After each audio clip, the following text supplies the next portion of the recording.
আসসালামু আলাইকুম viewers, welcome back to my channel. আশা করি সবাই ভালো আছেন। আজকের পর্বে চলে এসেছি টুনা দিয়ে পালং শাক। খুবই মজার একটি আইটেম, আমি সেটি আজকে করে দেখাবো। তো এখানে আমি কিছু পালং শাক নিয়েছি, তো এগুলো আমি ভালো করে ওয়াশ করে এগুলাকে এখন আমি কেটে নিচ্ছি। আমি এগুলোকে এখন ছোট ছোট করে কেটে নেব।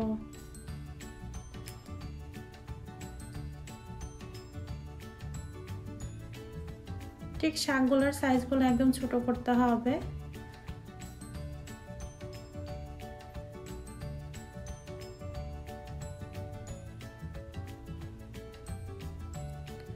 আমি সেম ওয়েতে সবগুলোকে এভাবে কেটে নিচ্ছি।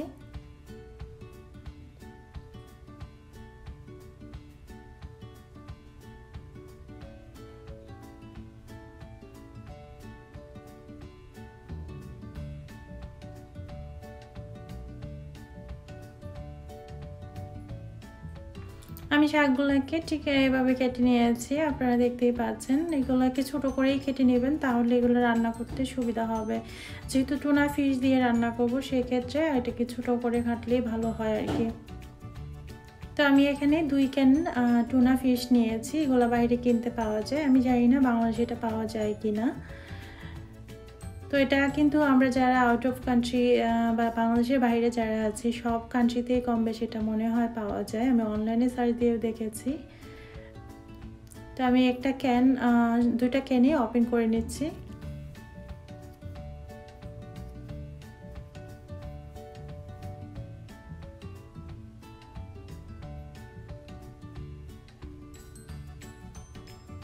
আমি সেম ওয়ে এটাকে ওপেন করে নিয়েছি। আমি এখন একটা ছাঁকনিতে এই টুনাগুলোকে রেখে দিচ্ছি। টুনাগুলোর ভিতরে পানি আছে, পানিটাকে জড়িয়ে নিতে হবে।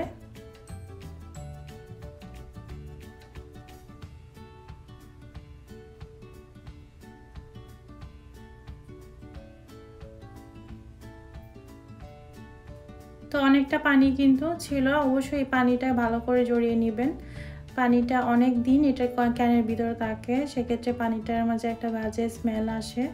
পানিটা এখন আমি ফেলে দিয়েছি, পাশে রেখে দিয়েছি। একটা ফ্রাই প্যান বসিয়ে দিয়েছি চুলাতে, এবং এখানে দিয়ে দিয়েছি এক্সট্রা ভার্জিন অলিভ অয়েল। এবং এখন আমি দিয়ে দিচ্ছি পেঁয়াজ কুচি এবং রসুন কুচি। এখন আমি এই পেঁয়াজ কুচি আর রসুন কুচিটাকে একটু ভালো করে ভেজে নিব আনটিল ব্রাউন কালার হওয়ার আগ পর্যন্ত। তো পেঁয়াজ কুচি আর রসুন কুচিটা কিন্তু ব্রাউন কালার হয়ে এসেছে। এখন আমি এখানে দিয়ে দিব অল্প করে পানি, এবং আমি যে যে ধরনের মশলাগুলো ব্যবহার করব সেগুলাই এখন আমি এখানে দিয়ে দিব। আমি সব কিছু পরিমাণ মতো ইউজ করছি। আমি এখানে হলুদ গুঁড়া দিয়ে দিয়েছি, মরিচের গুঁড়া, জিরার গুঁড়া, ধনিয়ার গুঁড়া এবং স্বাদ মতো লবণ। তবে হ্যাঁ, লবণের পরিমাণটা কিন্তু অবশ্যই খুবই কম দিতে হবে, কারণ টুনাতে কিন্তু অনেক বেশি লবণ থাকে। সো আপনারা কিন্তু অবশ্যই শাকের পরিমাণ অনুযায়ী লবণটা দিবেন, বেশি দিলে কিন্তু এটা টেস্ট নষ্ট হয়ে যাবে। আমি এই মশলাটাকে কষিয়ে নিয়েছি 5 মিনিটের মতো মিডিয়াম আছে। এখন আমি সেই টুনাটা দিয়ে দিব। টুনাটা কিন্তু কোনো প্রকার পানি দিয়ে ওয়াশ করার প্রয়োজন নেই, এটা জাস্ট পানিটা কিন্তু জড়িয়ে নিলেই হয়। এখন আমি এই মশলাটার সাথে টুনাটাকে ভালো করে মিশিয়ে নিচ্ছি, এবং এটাকে আমি রান্না করে নিব আরও 5 মিনিটের মতো। এটাকে আমি ডেকে দিয়েছি এবং 5 মিনিট পরে চলে আসছি।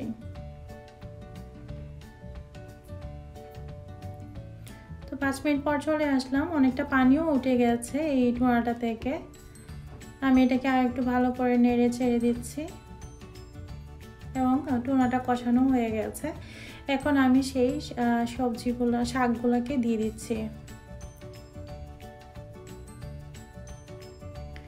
আমি অল্প করে দিয়েছি, দুইবারে ব্যবহার করছি শাকটাকে, কারণ একবারে সবটা দিলে নাড়াচাড়া দিতে সুবিধা হবে না, সেই জন্য আমি অল্প অল্প করে দিচ্ছি।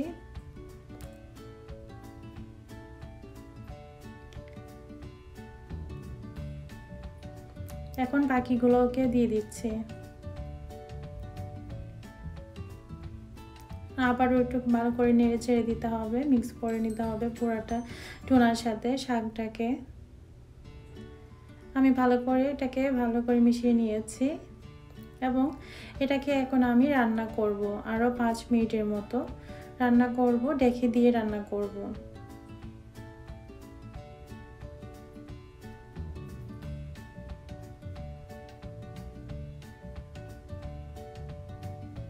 চলে আসছি 5 মিনিট পর।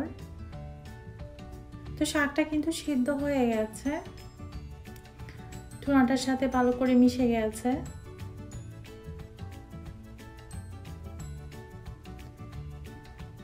আর একটু নেড়ে ছেড়ে দিচ্ছি। এখন আমি 5 থেকে 6টা কাঁচা মরিচ মাঝখান দিয়ে ফাল্টি করে দিয়ে দিচ্ছি।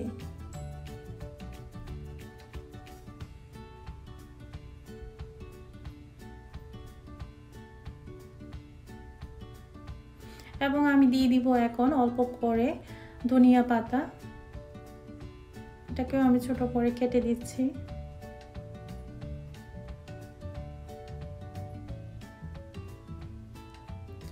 তো এই কাঁচা মরিচ এবং ধনিয়া পাতাগুলোর সাথে আমি এই মানে টুনাটা এবং শাকটাকে ভালো করে মিশিয়ে নিয়েছি, যাতে ধনিয়া পাতা এবং কাঁচা মরিচের স্মেলটা চলে আসে।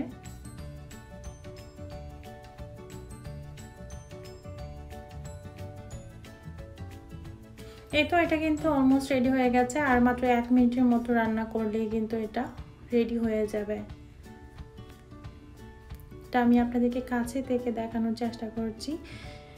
এটা কিন্তু একেবারেই রেডি হয়ে গেছে। এটা খুবই মজার একটা আইটেম, আপনারা কিন্তু অবশ্যই বাসায় ট্রাই করবেন। আর আমার রেসিপিটি আপনাদের কাছে কেমন লেগেছে সেটি অবশ্যই কমেন্ট বক্সে জানাবেন।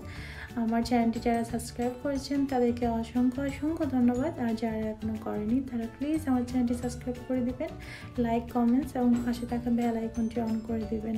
সেই পর্যন্ত সবাই ভালো থাকুন, সুস্থ থাকুন। আল্লাহ হাফেজ।